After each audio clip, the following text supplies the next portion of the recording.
One. David was the youngest of 8 brothers, and his job was to be a shepherd where he would spend his days in a field surrounded by sheep. One day he brought his brothers food while they were preparing for war between themselves and the Philistines. David saw a man over 9 feet tall come from the Philistines and walk up in between both groups. His name was Goliath. Goliath was used to getting his way, so every day for the last 40 days he came onto the field and asked for a man to fight with him. No one ever wanted to fight him, not even the king. But David didn't like that Goliath was intimidating his family. David went to the king and told him he would fight Goliath. At first, the king was apprehensive, but ended up allowing David to fight him. David knew he wasn't strong enough on his own, but he knew God would be with him and said, "The Lord will rescue me from the hands of this Philistine." The king gave David his armor to wear, but it didn't fit.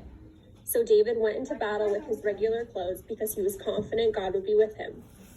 David went to a stream and picked 5 stones to use with his slingshot. He proceeded to walk to the battlefield to come face to face with Goliath. Goliath was outraged when he first saw David, as he thought he would be fighting the strongest warrior. Although David looked weak, he was really brave. When he was taking care of the sheep, he would fight off bears and lions because he knew God had his back. David said to Goliath, "You come at me with a sword, and I come at you with the name of the Lord Almighty." David took a stone and used his slingshot and hit Goliath. Before Goliath could swing his sword, the stone hit him in the forehead and Goliath's face planted on the ground. David ran over and took Goliath's sword and cut his head off, and he carried the head all the way back to Jerusalem.